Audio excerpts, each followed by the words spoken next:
राधे राधे दर्शकों, आप सभी का बहुत बहुत स्वागत है हमारे बेहद ही विशेष कार्यक्रम त्रिधाम भाग्य में। और मैं हूं आपके साथ उपेंद्र कौर। दर्शकों, जिस तरीके से एक बरसात में हमें छाता भीगने से बचा सकता है, वैसे ही जीवन में समस्याएं उत्पन्न होने पर एक सच्चा मार्गदर्शन हमें समस्याओं से, मुसीबतों से बचा सकता है।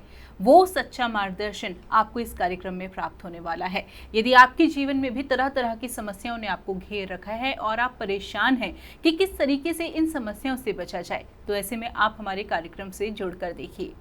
कार्यक्रम में जुड़ने के लिए नंबर्स लगातार आपकी टीवी स्क्रीन पर दिखाए जा रहे हैं। आज इस कार्यक्रम में हम जिस विषय पर चर्चा करने वाले हैं वह हम आपको जरूर बताएंगे, लेकिन उससे पहले मिलकर स्वागत करते हैं हमारे बेहद ही खास मेहमान का, जो कि आज हमारे साथ स्टूडियो में उपस्थित हैं।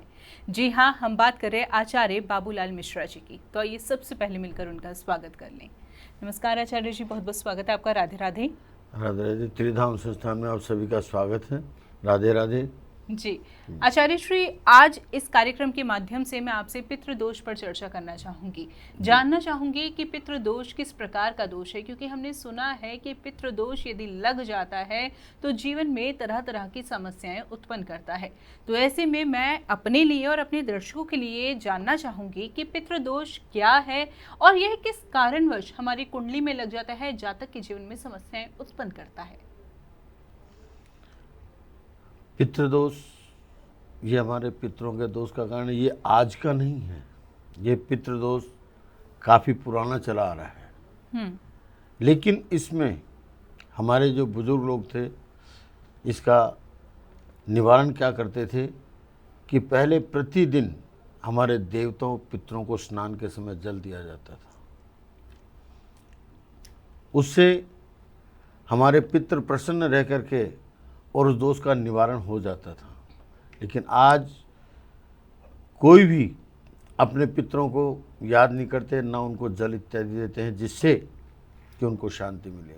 पितृदोष के कारण घर के अंदर बीमारी, घर के अंदर कष्ट, घर में अनबन, कलह कलेश और धन का नाश, ये चीज़ें सब होती है। घर कार्यों में विवाह, शादी इत्यादि के अंदर भी रुकावटें ये पैदा करता है।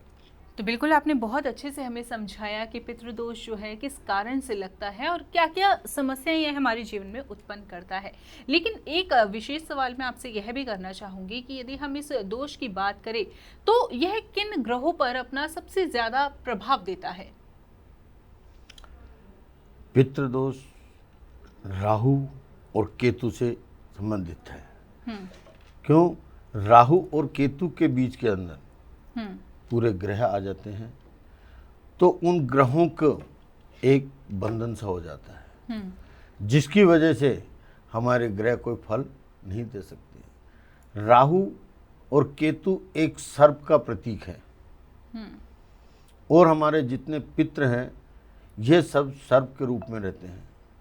राहु मुख है तो केतु उसकी पूंछ है। तो मुख के द्वारा और पूंछ के द्वारा ये सारे ग्रह ग्रसित होते हैं। इस वजह से जो है पितृ कोई फल नहीं दे पाते हैं और घर के अंदर अनेक प्रकार की समस्याएं उत्पन्न होती रहती हैं। और इस दोष में कम से कम घर में एक व्यक्ति का पैसा डॉक्टर को जाएगा ही जाएगा। इसका मेन उपाय गया जी के अंदर गया श्राद्ध करके और फिर इसको किया जाता है। इसका उपाय गया जी में है, जो कि वहाँ पे विष्णुपाद, भगवान विष्णु का चरण कमल है, उसके ऊपर पिंडदान इत्यादि करके और वहाँ पे त्रिपंडी वगैरह करके और फिर उसके बाद करते हैं तो वो दोष शांत होता है। तो बिल्कुल दर्शकों, आज इस कार्यक्रम के माध्यम से आपको बहुत ही विशेष जानकारी प्रदान की जा रही है और कार्यक्रम में आगे चलकर भी हम आपको बहुत विशेष जानकारी देने वाले हैं। लेकिन उससे पहले एक कॉलर हमारे से जुड़ गए, उनसे बात कर लेते हैं। आचार्य जी नमस्कार, बहुत बहुत स्वागत है आपका कार्यक्रम में। जी नमस्कार जी। जी, क्या नाम है आपका, कहाँ से बात कर रहे हैं? हम दिल्ली से बात कर रहे हैं, मेरा नाम रवि पाल है। रवि जी, आप किनके बारे में जानना चाहते हैं? मैं अपने खुद के बारे में जानना चाहता हूँ मैडम। आप अपनी डेट ऑफ बर्थ बता दें। मेरी डेट ऑफ बर्थ 6 सितंबर 1992। 6 सितंबर 1992। और जन्म का समय क्या है? ये 4:05। 4:05 सुबह के या जी, शाम के? सुबह के। सुबह की। और जन्म स्थान? दिल्ली, दिल्ली, नई दिल्ली। जी रवि जी, आप लाइन पर ही बने रहिएगा। आचार्य श्री आपकी कुंडली का आंकलन कर रहे हैं और जल्द ही आपको आपके जीवन के बारे में बताने वाले हैं। जी जी जी। ये क्या नाम बताएं? रवि।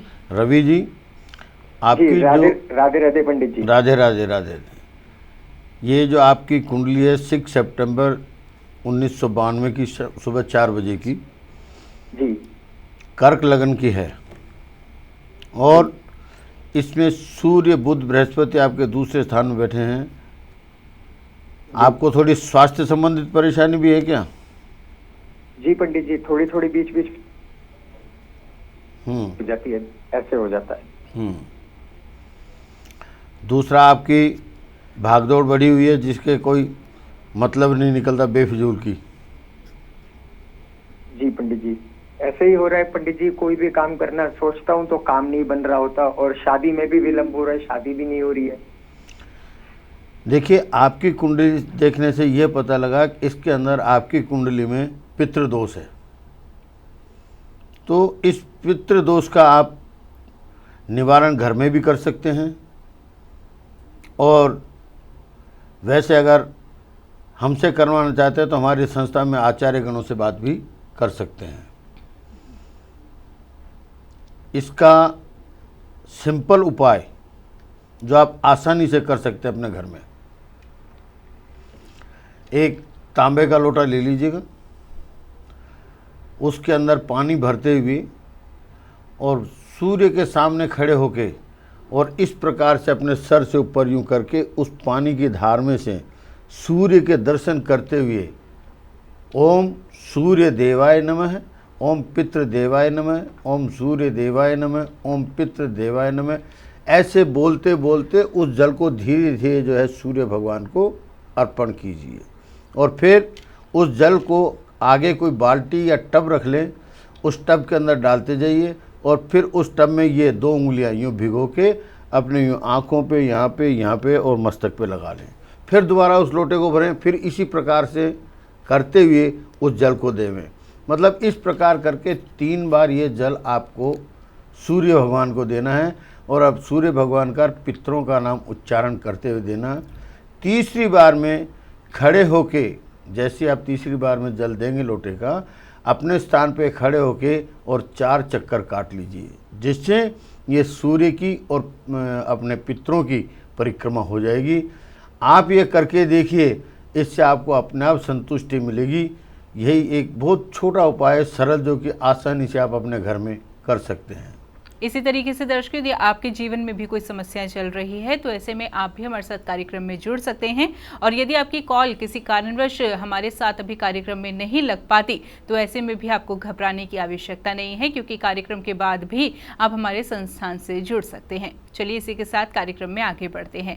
जैसे कि हमारे साथ एक कॉलर जुड़े, इनको आपने बताया कि पितृदोष इनके जीवन में लगा है, जिसके कारण से तरह तरह की समस्या इनके जीवन में उत्पन्न हो रही है। ऐसे ही जैसे कि आज इस कार्यक्रम के माध्यम से हम पितृदोष पर चर्चा कर रहे हैं, आपने हमें कारण बताया और समस्याओं के बारे में भी बताया कि क्या क्या समस्याएं उत्पन्न हो सकती है।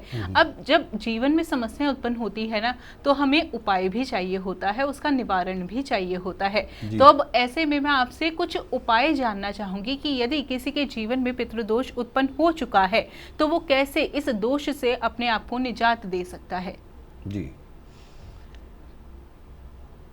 मैं आपसे एक बात कहूँगा, पितृदोष, जी, पितृदोष किस कारण से आता है, सबसे पहले तो हमें ये जानने की कोशिश करनी है।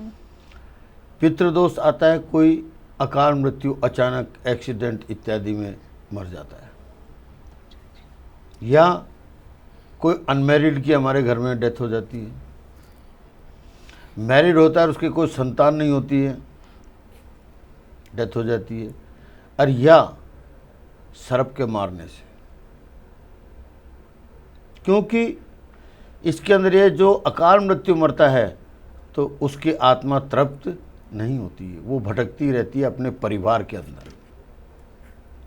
अनमैरिड मरता है, उसकी इच्छा हमेशा शादी के अंदर रहती है, भाई मेरी शादी हो जाती तो पता नहीं क्या होता। अनमैरिड और मैरिड जिसकी शादी हो जाती है, संतान नहीं होती, अपने संतान के लिए तड़पता हुआ जाता है, तो उसकी भी मुक्ति नहीं होती है। सबका माने दोष यूँ होता है कि हमारे जितने भी पितृ देवता हैं सभी सर्प के रूप में रहते हैं, और हमारा कोई पितृ देवता सर्प के रूप में अपने परिवार को देखने आता है और हम उसको जंगली सर्प समझ करके मार देते हैं, जिससे वो दोष आ जाता है। इस कारण से पितृदोष आता है। इस पितृदोष के आसान उपाय भी हैं और आसान भी हैं, और इसके अंदर जो है पूजा पाठ इत्यादि वाले भी हैं, जिनसे खर्च वगैरह करके भी कर सकते हैं। और इनका पितृदोष का मेन उपाय जो है 3 जगह पे बताया गया हमारे शास्त्रों में इनकी मुक्ति का। पहला तो बताया गया बद्रीनाथ पे नारद शिला है, उसके ऊपर होता है, वहाँ पिंडदान वगैरह होते हैं। दूसरा बताया गया है यहाँ गया जी में, जो कि भगवान विष्णु के पैर हैं, वहाँ पे 7-8 जगह ये पिंडदान होते हैं। पहला पिंडदान होता है फल्गु नदी में, जो वहाँ गया जी में है, जहाँ पे सीता जी ने दशरथ जी को मिट्टी का पिंडदान दिया था। हमारे 7 पीढ़ी तक के पितरों के वहाँ पिंडदान होता है पहला। दूसरा पिंडदान होता है यहाँ पे प्रेत शिला, जो हमारे घर में अचानक अकाल मृत्यु में मर जाते हैं, जिनकी मुक्ति नहीं होती, जो प्रेत बन जाते हैं, उनकी मुक्ति के लिए। तीसरा होता है रामशिला पे, जो हमें कौवे को, क्योंकि कौवा भी हमारे पितरों का प्रतीक है, तो हम इसको इन दिनों में श्राद्ध पक्ष के अंदर कौवे को भी हम रोटी वगैरह डालते हैं। चौथी होती है मेन भगवान विष्णु के पैर पे पूजा। जो मेन मंदिर है विष्णुपाद जिसको बोलते हैं, वहाँ पे पिंडदान, वस्त्रदान और बर्तन इत्यादि सब दान वहाँ पे किया जाता है। वहाँ पे सपिंडी श्राद्ध भी करते हैं। और इस प्रकार से करके फिर कूप लोग है, अक्षय वट लास्ट पूजा होती है अक्षय वट के नीचे। अक्षय वट के नीचे पूजा करने के बाद हमारे पितरों को मोक्ष मिलती है, और वैतरणी की हम पूजा करके अपने घर को वापस आते, तब जाके पूजा हमारी संपूर्ण होते। गया जी में एक ही जगह नहीं, एक जगह पूजा कर ली तो हमारे पितृ शांत हो गए, क्यों भगवान विष्णु का वास गया जी में है, और गया जी में ही पितरों की मोक्ष होती है, और हमारे पितरों का वास भी गया जी में है। मेन घर वाला उपाय मैंने जैसे आपको बताया, तांबे का लोटा लेके। इसके अलावा यही है कि अमावस्या वाले दिन महीने में एक बार अपने पितरों का तर्पण कर दीजिएगा। उसमें दूध, चावल, शहद, काले तिल, जौ, ये चीज़ें चाहिए होती है। इस प्रकार से इनको लेके पहले हम देवताओं के प्रति इस प्रकार से जल लेके यूं करके तर्पण करते हैं देवताओं का जी। फिर उसके बाद जो हमारे गोत्र हैं, ऋषि गोत्र, जिस ऋषि के हम संतान, इस प्रकार से लेके ऐसे जल ऋषियों को दिया जाता है। और फिर अपने यमराज और धर्मराज की मृत्यु के समय आपके हमें दर्शन न हो, आप ये जल स्वीकार करो, और फिर अपने पितरों को जल ऐसे अंगूठे की तरफ से इस प्रकार से दिया जाता है। तो ये सबसे सरल उपाय अगर आदमी रोज़ नहीं कर सकता है तो कम से कम महीने में एक बार तो ये उपाय कर लें, और करके आप स्वयं बताएंगे कि भाई इस उपाय के करने से हमें फ़ायदा मिला या नहीं मिला। बिल्कुल, ये आप बताएंगे। आचार्य श्री, आपने बहुत अच्छे से इस विषय पर हमें जानकारी प्रदान की और बहुत सारे विशेष उपाय भी बताए, लेकिन यकीनन हमारे दर्शकों के मन में एक सवाल यह भी उत्पन्न हुआ होगा कि यदि वो आपके द्वारा यह उपाय कराना चाहते हों तो वो कैसे आपसे जुड़ सकते हैं? हमारे दर्शकों के लिए मैं आपसे जानना चाहूँगी। इसे जानने के लिए त्रिधाम भाग्य संस्थान, श्री श्याम मंदिर, पोसंगीपुर, जनकपुरी, नई दिल्ली 58 में आप मुझसे संपर्क कर सकते हैं इस स्थान। और नीचे दिए गए नंबर हैं, इन नंबरों से आप मुझसे संपर्क स्थापित कर सकते हैं और बात कर सकते हैं। फिलहाल वक्त हो चला है कार्यक्रम को यहीं पर विराम देने का। आचार्य श्री, आप जुड़ी कीमती जानकारी दी, बहुत बहुत धन्यवाद। नमस्कार दर्शकों। आप हमारे संतवाणी चैनल को सब्सक्राइब करें, वीडियो को लाइक करें, शेयर करें, और हाँ, बेल आइकन पर क्लिक करना बिल्कुल ना भूलें।